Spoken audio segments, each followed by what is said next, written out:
What strength of your dad's game do you feel like when you go back and you kind of watch his old tape?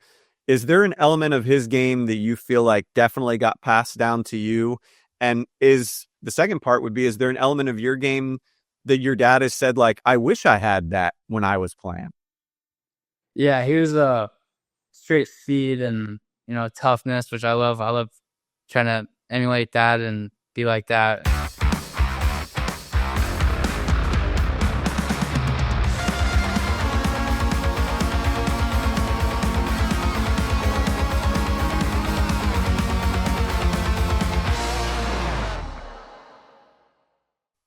Hello and welcome to the Verbal Commitment Podcast here on the Kansas City Sports Network, brought to you by Home Field Apparel. I'm Kevin Flaherty, and I'm here, as always, with Ryan Wallace, and we're talking about the world of local recruiting, from Kansas and Kansas City prospects to the college classes at Kansas, Kansas State, and Missouri. We have a fun guest this week in local prospect Lawson McGraw of Blue Valley West, the son of former Kansas State star and former Kansas City Chiefs safety Jon McGraw. We profiled Lawson's game previously. He's coming off of a visit to Kansas State, so you won't want to miss that.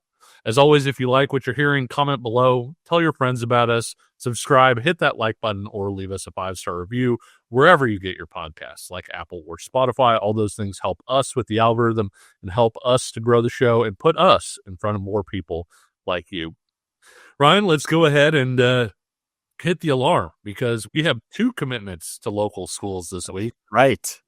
First, we mentioned in our last episode that Kansas earned a commitment. Kansas general manager Rob Ianello, of course, sent out the Jayhawk signal, but the commitment hadn't been announced yet, and now it has.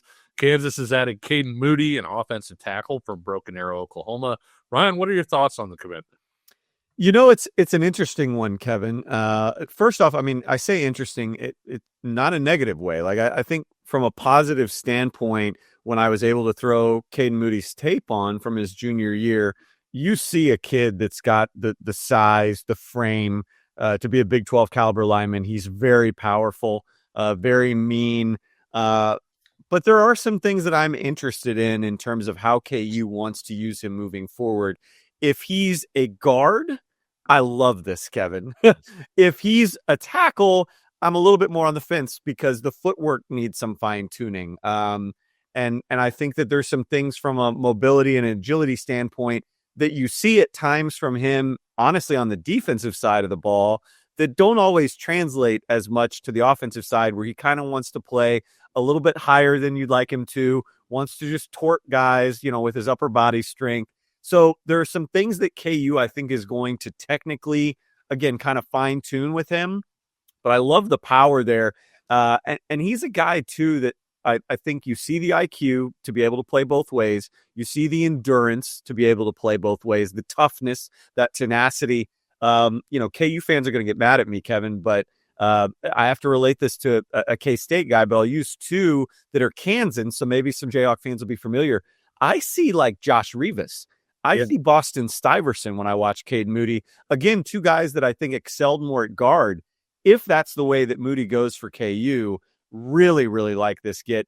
If he's a tackle, still might be a good get, but I think it might take a little bit more time to get him there. Moody gives Kansas 14 commitments in the 2026 class. Fast start in a group that currently ranks 6th nationally, according to 24/7 Sports. Missouri also added to its 25 tally with DeMonte Timms, a safety from Armwood in Florida.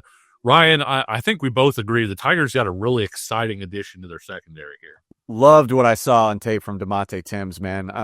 From a 12-1 Armwood program, which for folks that aren't familiar with recruiting, I mean, it wasn't that long ago, at least in my mind. Maybe I'm getting older quicker than I think. But like Byron Cowart was one of the debatable number 1 players like in the country out of Armwood, and they've been pretty consistently churning those kids out. But when you watch Timms, nickel in high school, I think they're going to use him at safety a little bit for the Tigers. But he's used to playing up. You see the great reflexes and how he reacts and the agility. The eyes are always in the backfield, right? He's just consistently making play after play and making quarterbacks look silly. I mean, that right there, the reaction and the reflexes, ball control there, love it. Again, you see him here in nickel on the line of scrimmage, physical, maybe a little handsy there. Maybe could have gotten a call for a flag, but I mean, he comes up again. He constantly is making plays on the ball. Good tackler. I think maybe that's something that he can still continue to get better about. But this might be my favorite play here. The physicality, blocking his man, reading the play, blocking his man back into the player that's getting the ball, and then still making the play. Really, really like this get from Missouri. And again, a kid that I think is going to be positioned well to come into Columbia, have some transfers and some vets in front of him that will kind of allow him to get his feet under him and hopefully, be ready to roll. You would think by like year 2, because I think athletically and everything else from what you see from Timms, he's a guy that should be able to work his way onto the field sooner rather than later. Timms is Missouri's second pickup in this class. Obviously, Missouri recruits very well. You expect the Tigers to have a good class, but a little bit slower out of the gate, I think, than Kansas has just about everybody across the country has been. Let's go ahead and kick right into our weekly prospect profiles, where we feature one player from the state of Kansas, one from the Missouri side of the Kansas City Metro. Ryan, you have the Missouri side this week, so who's standing out to you? Well, I almost went with another lineman. I feel like every time I'm on the KC Mo side, I'm always going lineman. But, I decided to go with a skill position talent from Park Hill. We've already mentioned a couple guys from Park Hill in this segment before. Why not give a shout out and some love to Dante Dixon? He is their do everything skill player. Consider this for a second, Kevin. 2-time Class 6 All-State DB. All-State, highest classification in Missouri. He's done it twice, and he's still yet to play his senior year. Chance to be the first Trojan ever to do it 3 times. Recorded the Park Hill season school record, 9 interceptions in 2023.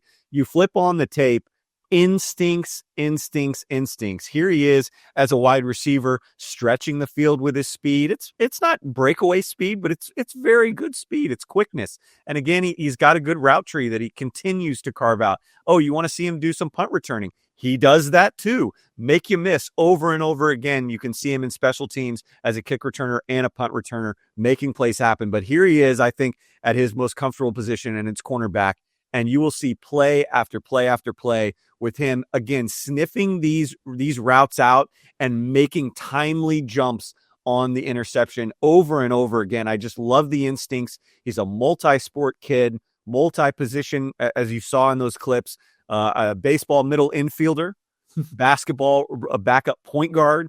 Again, you're starting to see kind of the IQ of how this kid is as good as he is on the football field. He's a mental guy, and he's got a SEMO offer. So, I mean, there is FCS interest there, but I'm a little surprised that there isn't more interest coming in for Dante Dixon. And I think, Kevin, it goes back to, again, a lot of these coaches maybe overthinking things, right? They see a player that is small. He is undersized. There's no doubt about it. I mean, he's probably 5'9" and about 160 pounds. But like these days, college weight rooms are going to put that weight on. They have nutrition plans. They have top of the line strength and conditioning staffs. And I'm talking not just at Power 4 level, even if we're talking FCS level for a guy like Dante Dixon, which maybe that is where he's destined to go. And we'll get into that a little bit later on in the show. Just the way that the cookie is crumbling right now with college football and modern athletics, maybe that is kind of his ceiling. But here's the thing. At some point, Kevin, you and I are big advocates of this. You're either, sometimes you got to look past. Maybe he's not the fastest. Maybe he's not the tallest. The kid's a gamer. Sometimes you got to just watch the film and go, the kid's about to be potentially a 3-time all-state performer at the highest classification in Missouri. There's something that he has that you can't recreate. You can build on top of it. I think the instincts are enough to invest in Dante Dixon. I'm a big fan, and I think, the more coaches that see him in camp environments, that see him rise under the bright lights and under the pressure, I think that light will start to come on in their minds and go, this kid's just got something. He's just an it player, and we're going to bank on that. It doesn't hurt working against Braylon Agee when you're out on the field either. And, of course, Park Hill has Jonah Ware, DJ Bronson, Zane Thomas, a lot of guys there for coaches who want to swing by Park Hill to kind of look at. I'm in Kansas. I'm going to go with, I think, kind of an interesting guy, maybe at the MIAA level. I'll be interested to see how he comes out at camps. I like Winfield quarterback Kellen Gibson. Per usual, we've got sort of these really good quarterbacks around the area, Ryan. You have your power four type guys that we've talked about, and then you've got some really exciting guys sort of right below that surface. I would put Gibson there. He's a player who has super fun tape because he's an athletic player who really thrives on improvising and making plays off schedule. You kind of see that here with the scrambling, finding the tight end over the middle. He's a guy that I think if you put him into a spread offense where he has quick reads, he's going to be really good at that. He's a good testing athlete. But I think if you give him, hey, make this read really quick, and then after that, go make a play. And I think the throwing is good, but when you combine the arm with the athleticism, with the way that he can buy more time, with the way that he can make plays off a schedule, I think that's really what makes him an intriguing guy. Also, Ryan, we love multi-sport guys. He's coming off an all-league season in basketball, and he's a great javelin thrower. As of about a week ago, I don't know if that's changed or not. He had the top javelin throw in the state in 4A. So the athletic markers are definitely there. Absolutely. I think you nailed it spot on. The notes that I made on him is the improvisation, his ability to keep plays alive. And I thought you hit it again when you talked about the rhythm. He's a dangerous quarterback when you allow him to get in rhythm. I think the passing is only going to improve. We've seen it in high school. You pair him with a quarterback coach, an offensive coordinator that can really kind of groom those skills. I think there's a real dual threat that they can get out of him. I like the fact that he's been hitting just about every camp, it feels like so far. That may be what he needs to do to kind of catch somebody's eye. I like his chances to do that as he gets a little bit more exposure. We'll have our interview with Blue Valley West Lawson McGraw coming up. But first, we want to tell you about our friends over at Home Field Apparel, who have you covered as we start getting ready for this warm weather and throwing those heavy sweatshirts away for T-shirts and shorts. You can still support your favorite school and look great doing it. Kansas State, and Missouri all have more than 40 items to choose from. So head on over to homefieldapparel.com. Use the promo code link below in the description. And you can get up to 15% off your first order. We'll be right back. Looking for tickets for your next event? Tickets for Less is your #1 source. Save big on every purchase when you use promo code KCSN at ticketsforless.com. Success in real estate takes more than vision. It takes the right financial partner. When someone takes something rundown and turns it into something great, that's called a comeback story, like Brain Group. They take distressed properties here in KC, completely rework them, and then turn them into valuable real estate. But that kind of work needs the right bank behind it. Enter Emprise Bank. They're not about cookie-cutter loans. They saw Brain Group's vision, backed them, and now they're making big moves in Kansas City real estate. Talk about your partner in possible. Emprise doesn't do one-size-fits-all financing. They invest in potential and back growth. Visit emprisebank.com/KC to learn more. Emprise Bank, member FDIC, equal housing lender. Are you ready to win some real cash during the basketball playoffs? Well, check out Pick 6 from DraftKings. When it comes to basketball payouts, DraftKings Pick 6 posterizes the competition. And yeah, that includes prize picks. Hit all your picks and score higher minimum payouts on Pick 6, plus even more cash if you outscore the competition. Pick 6 is available in most states, including Missouri, California, Texas, Georgia, and more. New players get 50 in Pick 6 credits instantly on just a $5 entry. Here's what you got to do. Download the DraftKings Pick 6 app now and use code KCSN. That's code KCSN for new customers to play $5. Get $50 in Pick 6 credits. Better payouts, bigger wins, only with Pick 6 from DraftKings. The crown is yours. Gambling problem? Call 1-800-GAMBLER. Help is available for problem gambling. Call 888-789-7777 or visit ccpg.org in Connecticut. Must be 18 plus. Age and eligibility restrictions vary by jurisdiction. Pick 6 not available everywhere, including New York and Ontario. Void where prohibited. 1 per new customer. Bonus awarded as non-withdrawable Pick 6 credits that expire in 14 days. Limited time offer. See terms at pick6.draftkings.com/promos.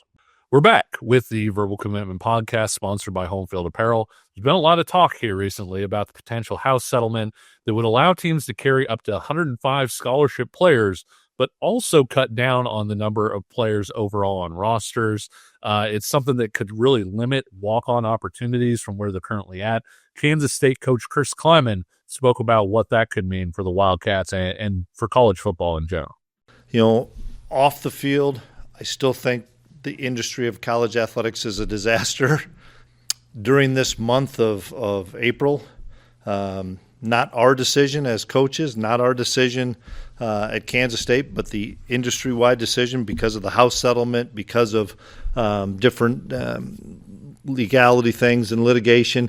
We got to remove a lot of kids from the program, and it sucks. I'll be honest with you. I don't understand why the number came of 105. Why didn't we kind of slowly bring it down? And I don't even know who decided it, but as a lot of us coaches talk about it, we're not in those meetings. We're not in the rooms. The practitioners, the guys that have their boots on the ground every day, aren't in the meetings that decide some of these things. Make no mistake, I'm not in favor of this at all.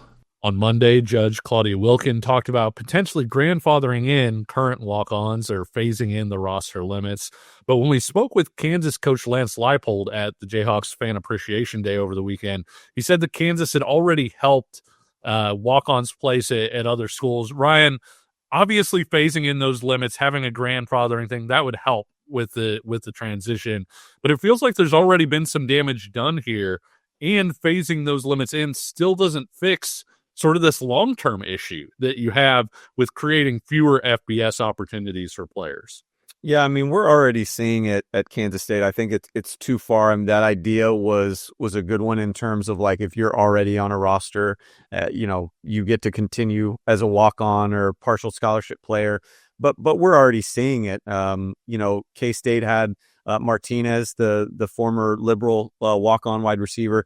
He's already made the decision to hit the portal because, again, the quicker that you can kind of get your name out there now, assuming this is going to pass, which, again, everybody seems to believe that when they kind of resume that, because they delayed it for about a week, and I think they're going to come back, I think, this coming week and make the decision, which everybody thinks will happen, even if it's, you do the grandfathered in thing. It doesn't sound like it's going to pass, and if you don't, you kind of need to get in the name out there that you're going in the portal sooner rather than later, so you get a jump start when it officially opens. So it's really unfortunate for the walk-ons. And again, for those that are kind of unaware, basically we're talking about, again, the 105-man roster limitation, which right now most schools for the better part of since the 90s, Kevin? It's been 120, 125-ish or whatever. And so you're trying to cut about 20 players off of your major conference rosters. And you're going to see a trickle down effect. Obviously there's rev share involved with that, a 10-year proposal, which would have teams that opt in, which everybody's going to want. You're going to want to opt in. You don't want to get left out of this thing. You'll get caught in the dust. It's like $20.5 million per school per year for a 10-year agreement. Again, this decision was delayed until this coming week, but everybody assumes it'll pass.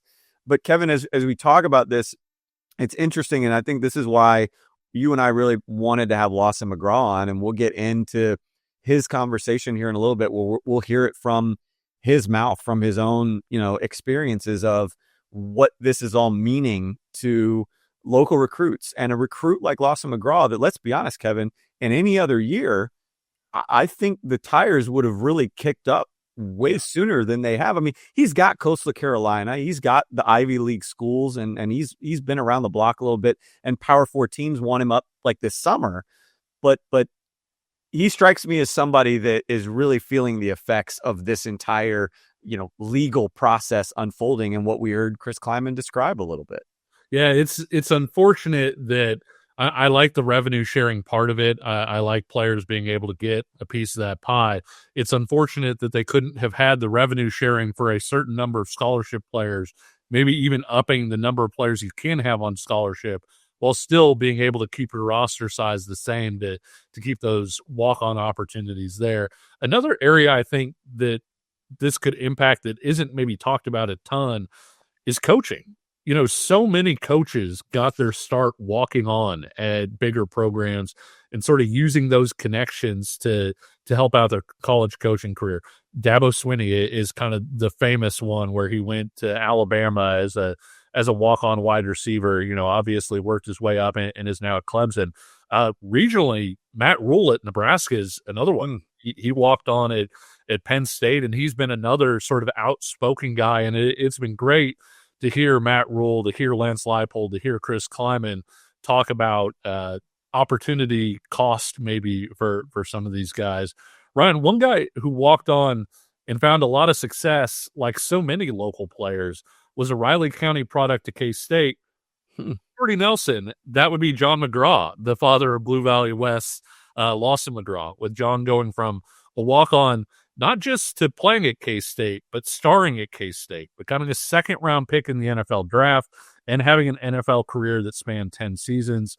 We're going to talk to Lawson here in just a bit, but first, I wanted to get your thoughts on him as a player, because he was a guy that you were really in on the ground floor before even the college interests started coming in, and I'm interested to hear sort of what caught your eye about Lawson early on and what you like about him now.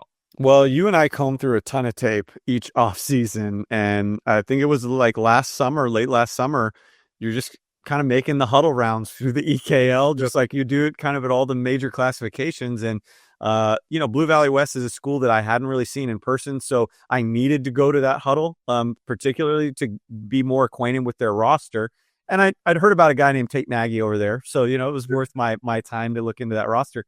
But, you know, he's a guy that, you know, at 6'4", like you immediately see 6'4", and you're like, okay, I want to watch the tape of him. And you just start to see play after play of him making the big play, as you see, but in a number of different defensive calls and in a different alignment. You know, sometimes he is in space and he's dropping in coverage. Sometimes he's off the edge like a stand-up defensive end that you see here, and he's just coming in pass pursuit, and he's forcing fumbles. And again, I talked about it last week. He's got this ridiculous arm span, right? I mean, he's a legit 6'4" when we saw him in person against Shawnee Mission Northwest last fall. And it's one of those things that there's too much there. Like I talked about last week, for you not to like him. And then you check in with Coach Korkemeyer, the testing, the athletic testing and everything like that all checks out. You find out dad is Jon McGraw. Now you've got this DNA blueprint that's there, right? So there's not a whole lot to not like about Lawson McGraw, to the point where, again, you and I have debated, like, should he be a top 10 player in the state of Kansas? Yeah, for sure. For right now, we elected that he's right on the outside because we just want to see partially what he can do this offseason, and partially maybe what some of those guys we elected to put in the top 10, like, prove yourself this offseason. And so those will still be in flux. We'll get back to those later this summer, but I don't know, Kevin. It's really interesting. I wanted to kind of wrap this up, though, and toss it back to you. Tie it in with Lawson. Tie it in with the state of Kansas programs that you and I kind of know best with K-State and KU. Back to what we started this whole segment on, of the whole rev share and the 105 rule and all this we expect to take place again this coming football year. What makes this so fascinating, I think, for folks that are listening to this show, for fans of the two teams that we're talking about with K-State and KU, these two in-state rivals that we're not talking about like an Ohio State and a Cincinnati, where it's two in-state schools that are on different levels, so to speak, right? I mean, when you think about the programs themselves, you know, throw out the wins and losses and all that kind of stuff. I'm talking about just who they are as programs. It's fairly even, right? They butter their bread the same way. Right. And what they can provide, right, as a Power 4 programs, right? It's interesting and fascinating for us that it seems, again, and maybe I'm talking out of pocket, but from the outside looking in, you see two programs that seem to be approaching this whole future in two different ways, in two different directions. Yeah. You've got KU that, as we mentioned at the top of the show, loading up on commitments. And maybe they would say, we would have taken these guys no matter what, because maybe we need, you know, to bolster what we're doing in the state of Kansas with a lot of these local guys. Maybe we just feel like these guys are good enough that if we have to trim down to 105, they're still going to make it, right? But it's interesting that KU is kind of taking the approach of like, we're going to continue on at business as usual and kind of kick the can down the road, and we'll figure all that stuff out. But if we got these kids, we're going to continue to pursue. And then on the other hand, miles down the road, same level, same kind of coaching staff mentality, right? As Lance Leipold is to Chris Klieman. Like you said, they're like head coaches in the way they think. K-State's almost hit pause. They have completely kind of slammed the brakes on the recruiting process in terms of the amount of scholarship offers that they're throwing out there, how kind of hard they're pursuing commitments. I mean, yeah, they want Ian Premer, right? Like if Ian Premer wants to commit, they're going to take him. But I mean, in terms of the typical momentum and the typical pace, we are seeing K-State handle it a little bit differently. It is fascinating. And I don't think there's a right or a wrong way of doing it. Sure. It's just going to be a matter of, again, we talked about it on the show. I can't remember who our guest was a couple episodes ago where it was, it was with Coach Blaney. It's not a right or wrong way. It's basically who can solve it, who can kind of figure this process out quick enough to make it work. And that's what is going to unfold here in the next coming months, whether it's KU, K-State, or any other Power 4 program. It's who's going to figure out the rhythm and the routine of this thing and figure out the way to make it work quickest. We've talked about Kansas quite a bit on the show, and I feel like we've talked about how that staff recruits and how they're very much a communication, relationship-based recruiting staff, and how their success rate with kids who come in and visit over the summer is extremely high. And so I think that you usually see, 10, somewhere around double-digit commitments at that point. Right. Now you're seeing it. Kansas hasn't even finished up spring football. They'll do so. We're shooting this Thursday night. They'll do so tomorrow on Friday. And so everything for Kansas is very accelerated, I feel like, from where it's at.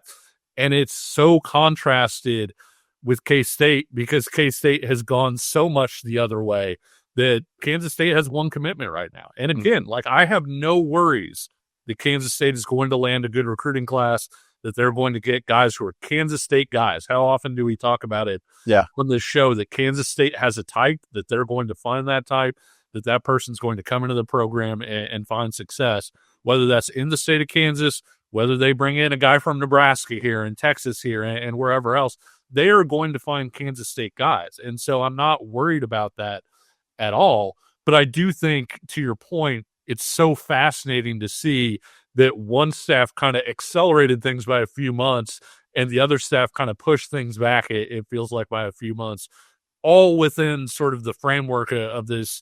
I'm guessing it's the House settlement that's behind all of this. Yeah, I just think K-State, and again, this isn't saying KU is going to get caught, with their pants down, right, and trying to scramble and figure things out. I think they attacked this class knowing this is how we're going to attack it, whether this thing passes or not. Yeah. K-State, on the other hand, maybe they like more where their roster is and they don't want to have to lose a lot of guys if they don't have to.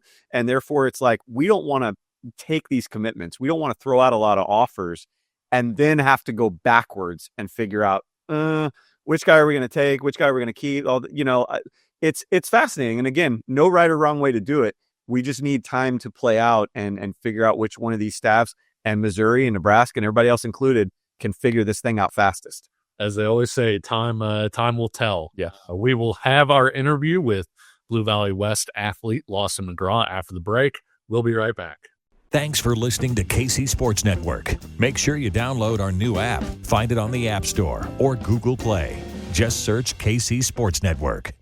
Welcome back to the Verbal Commitment Podcast, sponsored by Home Field Apparel. We're here with Blue Valley West, Lawson McGraw. Lawson, thanks for stopping by. Yeah, thank you for having me. Lawson, obviously, you guys had a great season this past fall. You went 10-2. You reached sub-state. What have you been up to since?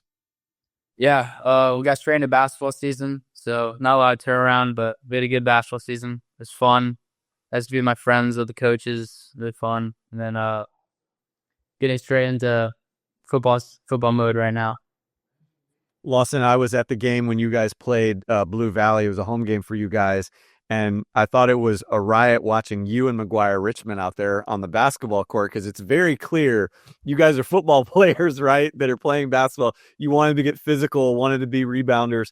But, again, from your game, what do you think you take away most from playing basketball that you can then, take over onto the gridiron in the fall?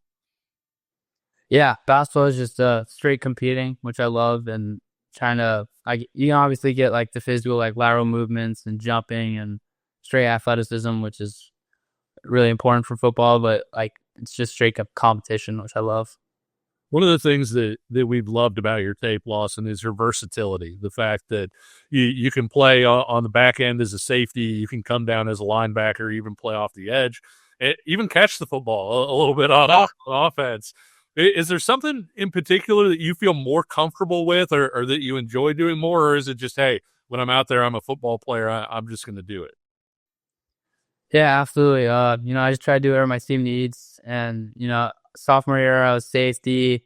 We needed more size and up front, so I moved up to linebacker, outside linebacker kind of role, and I got to play tight end, which was awesome. Love getting to play both sides of the ball, and then I kicked and punted, which is fun. So kind of just be a football player. Lawson, given that you play so many different positions and you have so many different roles at West, is there a player, maybe college or pro, that you kind of compare yourself to, or somebody that you watch and you kind of see their style in your game? Maybe it's at tight end, maybe it's at linebacker, but is there somebody, maybe for fans that haven't seen you play, that can relate a little bit with some sort of college or pro comp? I mean, I love watching, like, for like edge, I loved watching Abdul Carter this year. That was awesome. And like Michael Parsons, that's really cool to watch them. They kind of play linebacker and edge, so they kind of get to do both. Tight end, I don't know if I compare myself to him, but I love Tyler Warren. It was really cool to watch him this season and see all different like spots they plugged him in, and hopefully I can do a little more of that this season and be all over. Does your dad ever bring up the old tape and show you what he had? He doesn't bring up his tape, but he loves watching my tape and going over it with me. But yeah, he likes to bring up the old stories. What strength of your dad's game do you feel like when you go back and you kind of watch his old tape? Is there an element of his game that you feel like definitely got passed down to you? And is the second part would be, is there an element of your game that your dad has said, like, I wish I had that when I was playing? Yeah, he was straight speed and toughness, which I love. I love trying to emulate that and be like that. And he was great feet, and you got to play like straight corner, DB, safety. You got to play all over, which I like, and I try to be like that. I'm a lot bigger than he was in high school. He was like his junior year, I think he was like 175, 180. I'm like 220 right now, so it's a little different. But with you being at 220, what'd you play at this past year? I was like 205s in that 200 to 210 range. So I'm up. How do you feel moving around with that extra weight? Does it feel pretty natural for you? Yeah, I played pretty heavy during basketball season. I felt like I was good help being able to like keep my lateral movement and jumping and still being heavier. And then like I've been running routes last few weeks and it's been feeling good. Lawson, obviously you've got a number of offers that I talked about in our last segment. Went down to Coastal Carolina. They've offered a number of Ivy League schools, several other kind of FBS and FCS attention as well. But for the folks out there, again, that maybe haven't been keeping as close track of your recruitment as Kevin and I have, what's kind of upcoming? We mentioned you've visited K-State practice here over this past weekend, and we'll get into that. But what other schools, maybe besides K-State of the Power 4 range, that you're kind of starting to hear a little bit more from, or maybe you have something set up here later this spring and summer? Yeah, I've been talking to a few schools, but I haven't been offered, which is not something I control. But just keep working. Obviously K-State this fall I went to KU in Iowa, or I went to Iowa State, and during my sophomore year I went to Iowa two or three times, and I went to camp. So just being able to talk to those schools, so we have good good relationships built with them, and I've been talking to then during January period, schools came, and I felt like I got to talk to these schools I really liked, and I created some relationships with them that I've been talking to them the last few weeks, and then I'm not sure if I'm going to get out the next few weekends, but they're for sure going to come and see me the next month or so. So I'm excited to keep building. I was a pretty awful football player, and so I didn't get the chance to get recruited. So for those of us who have not been invited out to, a K-State or a KU for a practice or a game, what was that experience like going out to Manhattan? What did they show you? What can you kind of walk through what that day was like?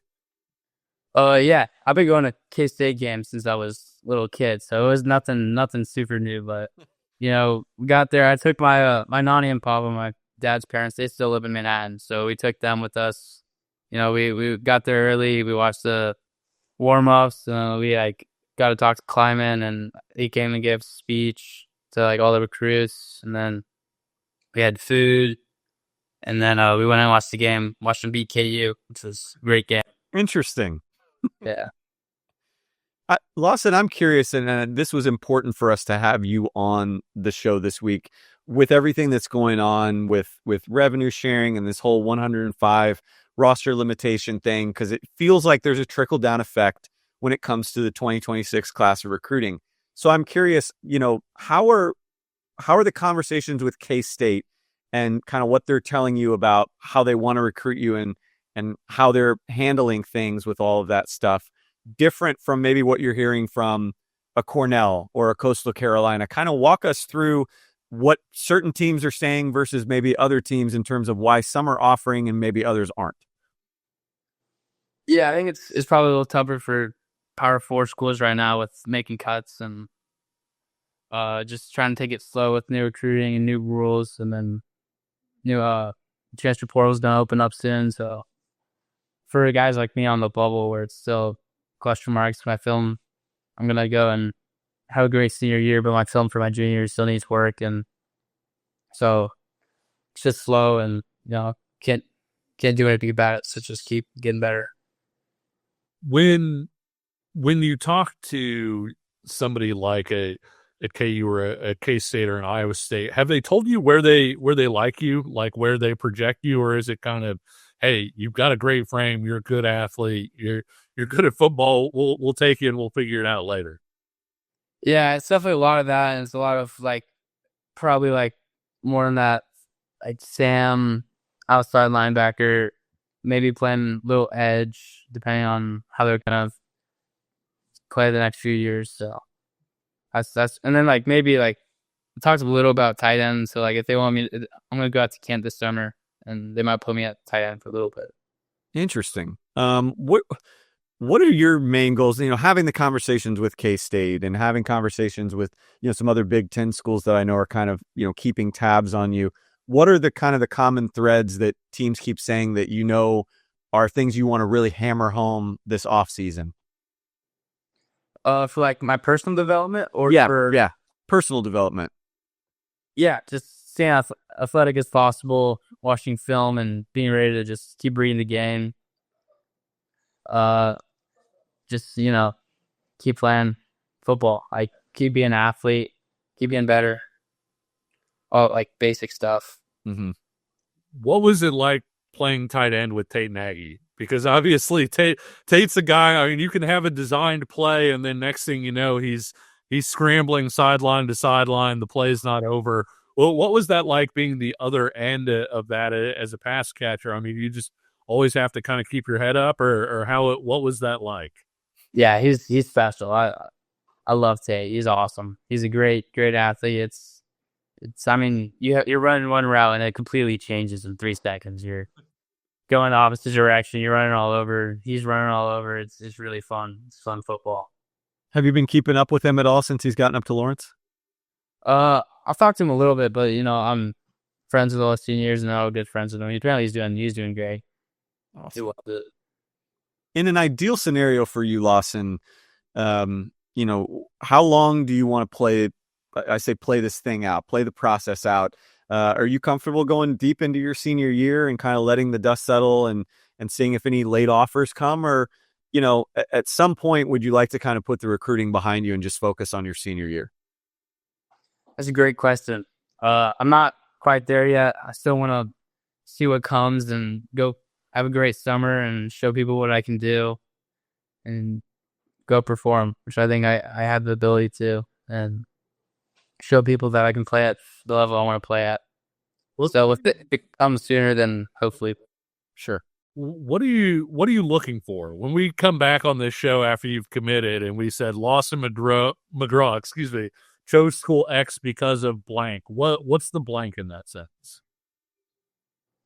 I just want to. I really enjoy my high school team, our setting, our family. Like that's really important to me, and that's what I want to try to have at the next level and have somewhere where I feel comfortable with the people, and I know we're here to work, and I know we're gonna get better, and like we love each other.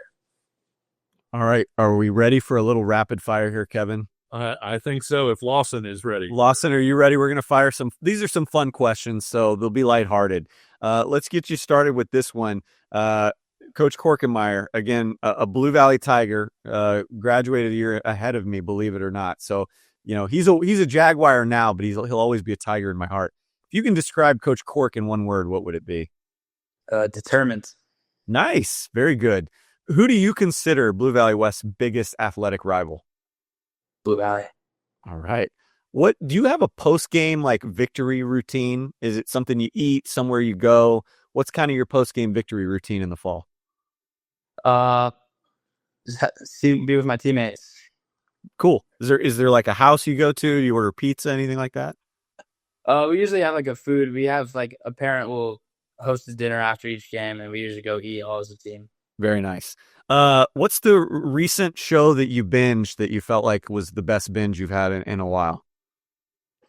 I don't really binge a lot of shows. I like watching movies. So okay. How about a movie? That's Good Will Hunting. I really like that movie. Nice. Okay. What's your favorite barbecue spot in town? Key 39. If you had to say there's a prospect out there, maybe it's somebody at West, maybe it's somebody that you train with at another school, who's maybe a prospect that you would encourage coaches and folks like Kevin and I not to sleep on? I don't really know a ton of EKL guys coming up right now. That the senior class for EKL was insane this year. Yeah, it was all over the place. It was awesome, really good football. But it's gonna be exciting to see how we are this year and see some EKL football. I don't really have anyone right now. Okay. Are you a Chiefs fan? Yes. Favorite Chief of all time? And you can't say your dad. Can he say Tom Bahali if he's training with Tom Bahali? I'm gonna say Dustin Colquitt. Ooh, okay. I like it. Cool. Finally, we're gonna tie it back to Dad here on this last one. Oklahoma drill, 1-on-1. Who's winning? It's gotta be me. I don't him. His shoulders don't really work anymore. I mean, It's the confidence and the competitiveness, Kevin. I love it. There you go. Well, thanks again, Lawson, for joining us. And thanks to all of you for watching and listening to the Verbal Commitment Podcast here on KCSN. If you like what you've seen or heard, comment below, leave us a like, subscribe, or hit us with a 5-star rating. And until next time, we'll see you on the trail and take care.